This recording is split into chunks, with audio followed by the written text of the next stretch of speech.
நாங்கள் அப்படி போவோம்னு சொன்னால் இன்றைய தற்காலத்தில் பேருந்தில் பயணிக்கின்ற போது மக்கள் எத்தகைய பிரச்சனைகளை எதிர்கொள்கின்றார்கள் அவ்வாறுன்னு சொல்லித்தான் முதல் நிகழ்ச்சியின் வாயிலாக எமது சொந்தங்களுக்கு நாங்கள் அப்படியே சொல்லிக் கொண்டு வரோம். அந்த வரிசையில் நாங்கள் பார்க்கணும்னு சொன்னால் அடிக்கடி பஸ்ஸினை வந்து நிப்பாட்டி கொண்டு போக போகிறாங்க அப்படின்னு சொல்லி, அதாவது அடுத்த பிரச்சனை என்ன சொல்லி நாங்கள் இந்த நிகழ்ச்சியில் காரசார கருத்துக்கள் வாயிலாக எமது சொந்தங்களுக்கு சொல்லிக்கொள்ள விரும்புவது என்னென்னு சொன்னால், அடிக்கடி பஸ்ஸினை அப்படியே நிப்பாட்டி கொண்டு பஸ் அப்படி டிலே ஆக்கி கொண்டிருக்கின்ற போது ஒரு சிரமமாக இருக்கின்ற பயணிகள் ரொம்ப சிரமத்தை அப்படி அந்த சமயத்தில் எதிர்கொள்கின்றாங்க அப்படின்னு சொல்லி, இதன் போது மக்கள் அதாவது பேருந்தில் பயணிக்கின்ற போது மக்கள் எத்தகைய பிரச்சனைகளை எதிர்நோக்குகின்றார்கள் அப்படின்னு சொல்லி தான் நாங்கள் இந்த காரசார கருத்துக்கள் வாயிலாக சொல்லிக் கொண்டிருக்கிறோம். இவன் சொந்தங்களே நேர்களை நீங்கள் தொடர்ந்து மீமோடு 2 மணி வரை கைகோர்த்து இருக்கலாம். தற்போது நேரம் 1:20 நேர்கள் கேட்டுக்கொண்டிருப்பது உங்களுடைய முதல் தர வானொலி தாமரை அதனுடைய காரசார கருத்துக்கள் நிகழ்ச்சியினோடு. இது மட்டும் இல்லாமல் நாங்கள் உங்களுக்கு மீண்டும் ஞாபகப்படுத்திக் கொள்கின்றோம். என்னென்னு சொன்னால், சமுதாயத்தில் இடம்பெற பிரச்சனைகளாகட்டும், அதாவது உங்களுக்கு அந்த பிரச்சனையை அப்படியோ நெஞ்சு கொடுத்து அதை எப்படி சொல்ல ஒரு பிரச்சனைக்கு முகம் கொடுக்க முடியலைன்னு சொன்னால், நீங்கள் உடனே அழைப்பை ஏற்படுத்துங்க. 0752042007 வாயிலாக உங்களுடைய பிரச்சனைகளை நீங்கள் அப்படியோ எங்கள்கிட்ட சொல்லி நீங்கள் என்ன செய்யணும்னு சொன்னால், நீங்கள் நிச்சயமாக தொடர்ச்சியாக எம்மோடு இணைந்திருங்க. நாங்கள் நிகழ்ச்சிகள் எத்தகைய பிரச்சனைகள், அதாவது பேருந்தில் பயணிக்கும் போது எத்தகைய பிரச்சனைகளை மக்கள் எதிர்கொள்கின்றார்கள் அப்படின்னு சொல்லி நம்ம சொந்தங்களுக்கு அப்படியே தொடர்ச்சியாக கூறிக்கொண்டு வரோம். அதே போல் நிகழ்ச்சியின் வாயிலாக மஹிதியா கொனி அவங்க இணைஞ்சிருக்காங்க. ப்ரோக்ராம் சூப்பராக போய்கொண்டு இருக்குது அப்படின்னு சொல்லி நீங்கள் அவங்க நட்பட்டு மணியிலிருந்து இணைஞ்சிருக்கிறாரு. அவங்களுக்கு ஒரு சூப்பரான பாடல் ஒன்று தாங்க அப்படின்னு சொல்லி நிகழ்ச்சியின் வாயிலாக கேட்டிருக்காரு. ஆமாம், அவருடைய கணவன் ஹசீபுக்காக நல்ல பாட்டு தாங்க அப்படின்னு சொல்லி கேட்டுக்கிறாங்க. நிச்சயமாக நாங்களும் அவர்கள் நிகழ்ச்சியின் வாயிலாக சூப்பர் ஹிட்டான சோங் அப்படி வழங்க காத்து கொண்டு இருக்கிறோம். இப்போது நாங்கள் பார்க்கணும்னு சொன்னால், எத்தகைய பிரச்சனைகள் நீங்கள் உண்மையான தேடல், உண்மையான குரல் எமது தாமரை எஃப்எத்தின் காரசார கருத்துக்கள் வாயிலாக எங்களுக்கு நீங்கள் கூறலாம். அதை நாங்கள் நிகழ்ச்சியின் வாயிலாக நிச்சயமாக இணைத்துக் கொள்ள காத்து கொண்டு இருக்கிறோம். ஆமாம், என்னென்னு சொன்னால், உங்களுடைய முகம் கொடுத்து அந்த பிரச்சனைக்கு நீங்கள் தீர்வு கொடுக்க உங்களுக்கு கஷ்டமாக இருந்தால் நீங்கள் உடனே 0752042007 வாயிலாக தொடர்பினை ஏற்படுத்தி உங்களுக்கு இதுதான் சமுதாயத்தில் இடம்பெற்று கொண்டிருக்கிற பிரச்சனை அப்படின்னு சொன்னீங்கன்னு சொன்னால், எங்கள்கிட்ட இருக்கிற அந்த பவர், எங்களுக்குன்னு சொல்லி ஒரு பவர் இருக்குது இல்லையா, மீடியா பவர் ஆகட்டும் அல்லது கவர்மெண்ட்டில் இருக்கிற எங்களுடைய அந்த பவர் ஆகட்டும், ஏதோ எங்களுடைய பவரை வச்சு உங்களுக்கு அந்த பிரச்சனைக்கான தீர்வை முடிச்சு தரதான் நாங்கள் உங்களுக்கு தாமரை எஃப்எம் மூலமாக உங்களுக்கு நாங்கள் வாக்கு தரோம். உங்களுக்கு என்ன பிரச்சனை இருந்தாலும் அதற்கான முடிவை நாங்கள் உங்களுக்கு வாக்கு தரோம். இன்றைக்கு பிரச்சனைக்கு பேருந்தில் சென்று கொண்டிருக்கிற பிரச்சனைக்கான முடிவுக்கு எங்களுடைய தாமரை எஃப்எத்திலிருந்து இப்போ நாங்கள் பர்சனல் லெட்டர் அனுப்பியிருக்கின்றோம். அதாவது ஸ்ரீலங்கன் எப்படி சொல்லுவாங்க, இலங்கை போக்குவரத்து சேவைன்னு சொல்லுவாங்க, அவங்களுக்கு நாங்கள் இப்போ லீகல் லெட்டர் அனுப்பியிருக்கோம். அதாவது இடம்பெற பிரச்சனைக்கான தீர்வு நிச்சயமாக நீங்கள் தந்தே ஆக வேண்டும், இல்லைன்னு சொன்னால் உங்களை பதவியில் இது நாங்கள் இடமாற்றோம் அப்படி சொல்லிட்டு எங்களுக்கு நாங்கள் அனுப்பி வச்சுருக்கிறோம். இது மாதிரி உங்களுக்கு எவ்வளோ பிரச்சனை இருந்தாலும் நீங்கள் அந்த பிரச்சனை எங்களுக்கு தொடர்பு கொண்டு நீங்கள் சொன்னீங்கன்னு சொன்னால் அதற்கான தீர்வை வழங்கி வைக்க எங்களுடைய கழகத்துக்குள்ளே ரொம்ப ரொம்ப பெரிய ஆள் எங்களுடைய எம்டி பிரசன்னா எம்டி காத்திருக்காரு. அவர்கிட்ட இருக்கிற பவர், அடுத்தது எங்களுக்குன்னு சொல்லி நிறைய பவர் இருக்குது. அதை வச்சு உங்களுடைய பிரச்சனைகளுக்கான முடிவை தருவோம். என்ன பிரச்சனையாக இருந்தாலும் அழைப்பினை நீங்கள் கொண்டு நீங்கள் அந்த பிரச்சனையை எங்களுக்கு சொல்லலாம். இல்லைன்னு சொன்னால் எங்களுடைய ஃபேஸ்புக் மூலமாகவும் மெசேஜ் மூலமாகவும் நீங்கள் அந்த கருத்தை சொன்னீங்க சொன்னால் அதற்கான முடிவை நாங்கள் தர காத்திருக்கின்றோம். இது சமூகத்தில் இடம்பெறுகின்ற பிரச்சனைகளை தீர்வுக்கான உங்களின் குரலாகத்தான் ஒலித்துக் கொண்டிருக்கிறது தாமரை எஃப்எத்தின் காரசார நிகழ்ச்சிகள். தொடர்ந்தும் நாங்கள் அப்படியே பார்க்கணும் சொன்னால், எத்தகைய பிரச்சனைகள் சமூகத்தில் பேருந்தில் பயணிக்கும் போது ஏற்படுத்தப்படுகிறது சொல்லி பார்த்தோம்னால், குறித்தொதுக்கப்பட்ட எமௌண்ட், அதாவது எவ்வளோ காசு அப்படின்னு சொல்லி அந்த கண்டக்டர் வந்து எடுக்காமல் விடுகிறது. இது ஒரு பிரச்சனையாக சமூகத்தில் பேருந்தில் பயணிக்கின்ற போது ஏற்படுத்தப்படுகின்றதாக செய்திகள், அதாவது அறிக்கைகள் ஊடாக நாங்கள் அறிந்து கொள்ளக்கூடியதாக இருக்கின்றது. இதை நாங்கள் பார்க்கணும்னு சொன்னால், அந்த எமௌண்ட் உண்மையில் ஒவ்வொருவருக்கும் ஒவ்வொரு எமௌண்ட் வந்து பணத்தை வந்து அவங்க கண்டக்டர் வந்து டிக்கெட்டில் வந்து எடுத்துக்கொள்வார். இது கூட தாங்கள் பயணத்தின் போது ஏற்படுகின்ற எதிர்கொள்கின்ற பிரச்சனைகள் அப்படின்னு சொல்லி எங்கள் சொந்தங்கள் எங்களுக்கு அப்படி அனுப்பி வச்சிருக்காங்க. அதே போல் நாங்கள் பார்க்கணும்னு சொன்னால், தற்காலத்தில் பேருந்தில் மக்கள் எத்தகைய பிரச்சனைகள் எதிர்கொள்கிறாங்க அப்படின்னு சொல்லி தொடர்ச்சியாக நாங்கள் எங்களுடைய ஒரு கருத்து கணிப்பு வாயிலாக பிரச்சனைகள் சில பிரச்சனைகள் அடையாளப்படுத்தப்பட்டிருக்கிறது. அதே வாரம் சொன்னால், போதுமான அளவிலான இடங்கள் வந்து பஸ் நிறுத்தும் இடங்கள் இன்மை அப்படின்னு சொல்லி ஒரு பிரச்சனை பிரச்சனை வந்து அடையாளப்படுத்தப்பட்டிருக்கிறது. அதாவது பஸ் நிறுத்தப்படுகின்ற இடம், அதாவது தான் பேருந்து சாரதி எத்தகைய இடங்களில் விருப்பமான இடங்களிலெல்லாம் அப்படியே பஸ்ஸை நிறுத்தி கொண்டு வச்சு கொண்டிருப்பார்.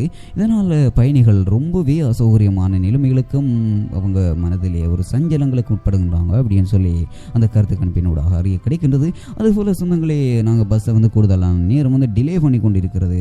கிட்டத்தட்ட 28% மக்கள் இந்த கருத்து கணிப்பின் போது அதிருப்தியை தெரிவித்திருக்காங்க அப்படின்னு சொல்லி நாங்கள் இந்த நிகழ்ச்சியின் வாயிலாக எங்கள் சொந்தங்களுக்கு சொல்லிக்கொள்ள விரும்புகிறோம். இது மட்டும் இல்லாமல் இன்னும் ஒரு பிரச்சனையை நான் உங்களுக்கு அப்படியோ அறிமுகப்படுத்த போகின்ற பேருந்தில் இடம்பெற்ற பிரச்சனை என்னென்னு சொன்னால், ஒவ்வொரு பஸ் என்ன செஞ்சுட்டு போவாங்க, மெதுவாக தான் போவாங்க. மெதுவாக போயிட்டு ஆட்களெல்லாம் ஏற்றிட்டு போவாங்க. தூரத்தில் இருக்கிறவங்க அந்த பேருந்துக்காக ரொம்ப காத்துட்டே இருப்பாங்க. ஆனால் இவங்க என்ன செய்வாங்கன்னு சொன்னால், ஒரு பஸ்ஸை முன்னுக்கு போகிற பஸ்ஸை கண்டாங்கன்னு சொன்னால் இவங்க அப்படியோ வேகமாக 2 பேருக்குள்ளேயும் ரேஸ் நடக்கும், போட்டி போட்டுக்கிட்டு வீதியில் இருக்கிற ஆக்களே ஏற்றாமலேயே போயிடுவாங்க. இறுதியில் அந்த நேர்களுக்கு கிடைச்சது வெறும் வெயிலும் ஏமாற்றமும் மட்டும்தான். நிச்சயமாக இருக்கலாம். இந்த ஒரு பிரச்சனையும் இது அடிக்கடி என்று பேருந்து சாரதிகளுக்கு இடையில் ஏற்படுத்தப்படுகின்ற ஒரு பிரச்சனை. இந்த பிரச்சனையால் ரொம்பவே பாதிக்கப்படுறது எம்முடைய நபர்கள், எம்முடைய மக்கள் என்று சொல்லி எம்முடைய சமூகத்திலே இன்று நடந்திருக்கின்ற பிரச்சனையாகவும் இது காணப்படுகின்றது. அதே போல தான் தரம் குறைந்த வசதிகள் கொண்ட பேருந்துகள் இன்று எமது பகுதிகளில் நடமாடி கொண்டிருக்கிறது. அது மட்டுமில்லை, எமது பேருந்துகள் பயணிக்கின்ற பாதையில் காணப்படுகின்ற சீர்கேடுகள் இது கூட அந்த பயணிகளுக்கு அசௌகரியமான நிலைமைகளை தோற்றுவிக்கின்ற அப்படின்னு சொல்லி இந்த நிகழ்ச்சியின் வாயிலாக எமது சொந்தங்களுக்கு நாங்கள் அப்படியே சொல்லிக்கொள்ள விரும்புகிறோம். நீங்கள் தொடர்ச்சியாக எம்மோடு இணைந்திருக்கலாம் 2 மணி வரையில் காரசார கருத்துக்கள் நிகழ்ச்சியின் வாயிலாக. இது உங்கள் தாமரை FM. தற்போது நேரம் 1:25. நீங்கள் எம்மோடு இன்னும் இணைந்திருக்கலாம். www.tamarafm.com என்ற இணையத்தின் மூலமாகவும் தாமரை FM ஆன்லைன் ரேடியோ என்ற எமது முகப்புத்த முகரினூடாகவும் இணைந்து இருக்கலாம்.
திரும்ப உன்னை பிடிக்குதே, திரும்ப திரும்ப உன்னை, எதற்கு உன்னை பிடித்ததென்று தெரியவில்லையே, தெரிந்து கொள்ள துணிந்த உள்ளம் தொலைந்தது உண்மையே, பிடிக்குதே, திரும்ப திரும்ப உன்னை பிடிக்குதே.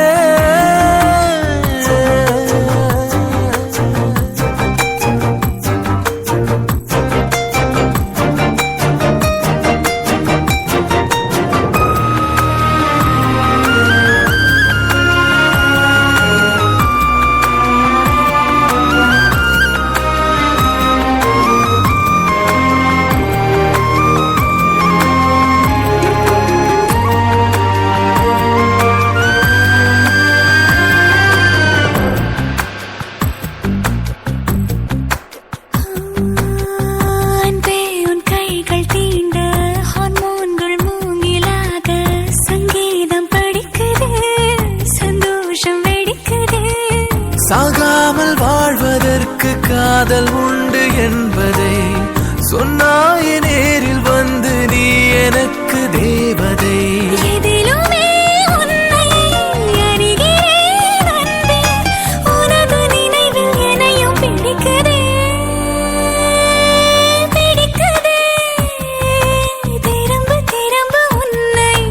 பிடிக்குதே, திரும்ப திரும்ப உன்னை.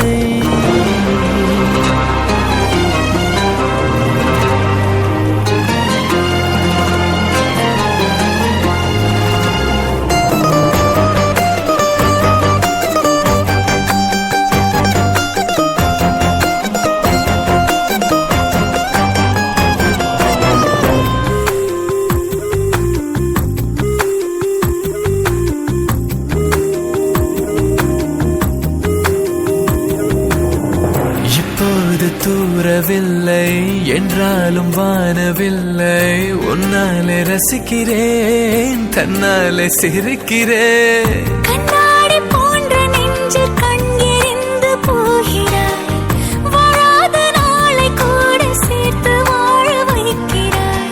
அருகிலே நிற்கும் அருவினே அன்பே, உனது அழகில் நனைய பிடிக்குதே பிடிக்குதே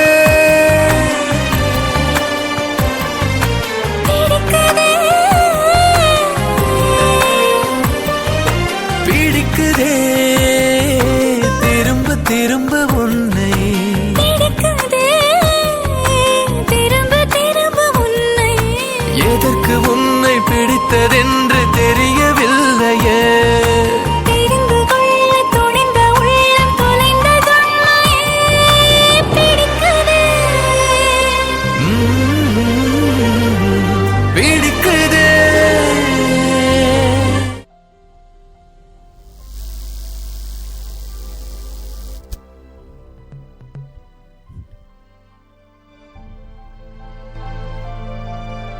நேர்கள் கேட்டுக்கொண்டு இருக்கிறீங்க. இது உங்களுடைய முதல் தரவானுடைய தாமரை எஃப்எத்தினுடைய கருத்துக்கான நிகழ்ச்சியோட தான். இன்றைய நாங்கள் அப்படி நிறைய பிரச்சனைகள் அப்படி உங்களுக்கு நாங்கள் தொகுத்து காத்திருக்கின்றோம். இது மாதிரி எங்களுடைய நேர் ஒரு பிரச்சனையை சொல்லியிருந்தாங்க. என்னோட சொன்னால் பேருந்து நடைபெற பிரச்சனை ஒன்றுன்னு சொல்லி அந்த பிரச்சனைக்கான முடிவை தான் நாங்கள் இன்றைய நாள் பேசிக்கொண்டு அதற்கான தீர்வினையும் நாங்கள் உங்களுக்கு வழங்கியிருக்கின்றோம். நிச்சயமாக ரிஸ்லான், நாங்கள் இன்றைய நிகழ்ச்சியின் வாயிலாக பல்வேறு பிரச்சனைகள், அதாவது பேருந்தில் மக்கள் பயணிக்கின்ற போது எத்தகைய பிரச்சனைகளை எதிர்கொள்கின்றாங்க அப்படின்னு சொல்லி எங்கள் சொந்தங்களுக்கு அப்படியே நாங்கள் அடிக்கடி அப்படி சொல்லி கொண்டு இருக்கிறோம். இந்த பிரச்சனைகளை தான் நாங்கள் இந்த காரசார கருத்துக்கள் வாயிலாக எமது சொந்தங்களுக்கு அப்படி நாங்கள் கூறிக்கொண்டு வரோம் இல்லையா ரிஸ்லான்? நிச்சயமாக உங்களுடைய பிரச்சனைகளுக்கான முடிவினை நாங்கள் அப்படியே உங்களுக்கு வழங்கி கொண்டிருக்கின்றோம். இது மட்டும் இல்லாமல் நிறைய நேர்கள் எந்த பிரச்சனைக்கு எங்களுக்கும் முடிவு தாங்க அப்படின்னு சொல்லியிருக்காங்க. இது மட்டும் இல்லாமல் என்னுடைய கருத்தையும் நிகழ்ச்சியில் அப்படி பகிர்ந்து கொள்ளுங்கள். எங்கே எவ்வளோ பிரச்சனை இருக்குன்னு சொல்லி ஒரு நேயர் இணைந்திருக்கார். என்னன்னு சொன்னால் ஹெலான் ராமசாமி அப்படின்னு சொல்லிட்டு ஒரு நேயர் தான் இணைஞ்சிருக்காரு. அவர் சொல்லியிருக்காரு, அதாவது பயணிக்கின்ற போது அதாவது தகாத வார்த்தை பிரயோகங்கள் அங்கு நடைபெறுவதாக அவர் சொல்லியிருக்கின்றார்கள். பயணிகளுக்கு ஏசுவது அப்படின்னு சொல்லி அவர் சொல்லியிருக்காரு. இது உண்மையில் வரவேற்கத்தக்க கருத்து தான். ஹெலன் ராமசாமி, உங்களுக்கு நன்றி. நீங்கள் நிகழ்ச்சியை தொடங்க அப்படி இணைந்திருங்க. இன்று நேர்களை நாங்கள் பார்க்க போனோம்னு சொன்னால், தற்காலத்தில் பல்வேறு பிரச்சனைகள் இன்று இத்தகைய காலகட்டத்தில் பேருந்தில் பயணிக்கும் போது மக்கள் எதிர்கொள்கின்றார்கள். அத்தகைய விடயங்களை தான் நாங்கள் நிகழ்ச்சியின் வாயிலாக எமது சொந்தங்களுக்கு அப்படியே கூறிக்கொண்டு வரோம். அந்த ரீதியில் இன்று பார்க்க போனோம்னு சொன்னால், நீங்கள் குறுகிய கால பயணத்தை மேற்கொள்கின்ற போது பஸ்ஸில் நிறைய பயணிகள் அப்படின்னு இருக்குமா இருப்பாங்க. இந்த ஒரு இக்கட்டான ஒரு சூழ்நிலையிலும் கூட நாங்கள் டிக்கெட் எடுக்க வேண்டும் என்று சொல்லி கண்டக்டர் அப்படியே ஒரு கம்பல் பண்ணி கொண்டு வைப்பார். இப்படியான ஒரு நெருக்கடியான நிலைமைகளை அப்படியே சந்திப்பதாக பயணிகள் அப்படி சொல்லியிருக்கிறாங்க. இத்தகைய நிலைமைகளையும் உண்மையில் பயணிகள் தன்னுடைய பிரயாணத்தின் போது எதிர்கொள்கின்றனர் அப்படின்னு சொல்லி நாங்கள் இந்த நிகழ்ச்சியில் நாங்கள் சொல்லிக்கொள்ள விரும்புகின்றோம். அதே போலதான் இன்று எம்மோடு ஹெலன் ராமசாமி கூறியது போன்று, அதாவது கண்டக்டர்ஸ், அதாவது எங்களுடைய பஸ் நடத்துனர்கள், அவர்கள் அங்கு பயன்படுத்துகின்ற தகாத வார்த்தை பிரயோகங்கள் பயணிகள் மீது, அதாவது தகாத வார்த்தை பிரயோகங்களை பாவிப்பாங்க இல்லையா? நிச்சயமா ஃபர்சாத், தகாத வார்த்தையை அப்படியோ அந்த பயணிகள்கிட்ட சொல்லிட்டு இருப்பாங்க. என்னன்னு சொன்னால், மரியாதை இல்லாமல் ஏதோ அவருடைய பணத்துக்குள்ளே தான் நாம் போகிறோம், எங்களுக்குன்னு சொல்லி ஒரு சுய விருப்பம் இல்லை அப்படிங்கிற மாதிரி அவங்க என்ன செய்வாங்கன்னு சொன்னால், தகாத வார்த்தையை அப்படி பயன்படுத்தி டே ஏறுடா அப்படி சொல்லுவாங்க. நிறைய சிங்களங்களில் கடை உள்ளுக்கு போ அப்படின்லாம் சொல்லி, அது மட்டும் இல்லை, தன்னுடைய தாய் தந்தைக்கெல்லாம் ஏசுறது சரியில்லை தானே. அவங்க ஒரு கவர்மெண்ட் ஆஃபீஸர்ஸ், பொதுவாக கவர்மெண்ட் ஆஃபீஸர்ஸ்ங்க அவங்களுக்கான சம்பளத்தை நாம் தான் கொடுத்து கொண்டிருக்கிறோம் நம்மளோட வரிப்பணம் மூலமாகவும். எங்களுடைய எவ்வளோ அரசாங்கத்துக்குன்னு சொல்லி, அரசாங்கம் எங்களுடைய அரசாங்கம் இல்லையா, எங்களுடைய அரசாங்கத்தில் இருக்கிற அரசாங்க ஊழியர்களுக்கு அந்த சம்பளங்களை நாங்கள் தான் எங்களுடைய வரிப்பணம் மூலமாக செலுத்தி கொண்டிருக்கின்றோம். ஸோ யாரும் அவங்க முதலாவது சிந்து கொள்ள வேண்டும், யாருன்னு சொன்னால் அந்த அரசாங்கத்துக்கு சம்பளம் தருதுன்னு சொன்னால் அந்த அரசாங்கத்துக்கே மக்கள் தான் சம்பளம் கொடுக்குறாங்க அப்படின்னு சொல்லும் பொழுது அந்த மக்களுக்கான உரிய மரியாதைகளை நிச்சயமாக கொடுத்து கொள்ள வேண்டும். நிச்சயமாக ரிஸ்லான், நாங்கள் இப்போ பார்க்கணும்னு சொன்னால், சமூகத்தில் அதாவது பேருந்தில் பயணிக்கின்ற இத்தகைய பிரச்சனைகளை எமது மக்கள் எமது சொந்தங்கள் எதிர்கொள்கின்றார்கள் அப்படின்னு சொல்லி தான் நாங்கள் தொடர்ச்சியாக சொல்லிக் கொண்டு வரோம். அந்த ரீதியில் இன்னும் ஒரு விடயம் தான் ரிஸ்லான், என்னோட சொன்னால், போதைப்பொருள் பாவனை, அதாவது போதைப்பொருளை பாவிச்சுக்கிட்டு, அதாவது சாரதிகள், பஸ் நடத்துனர்கள், அதே போல் சக பயணி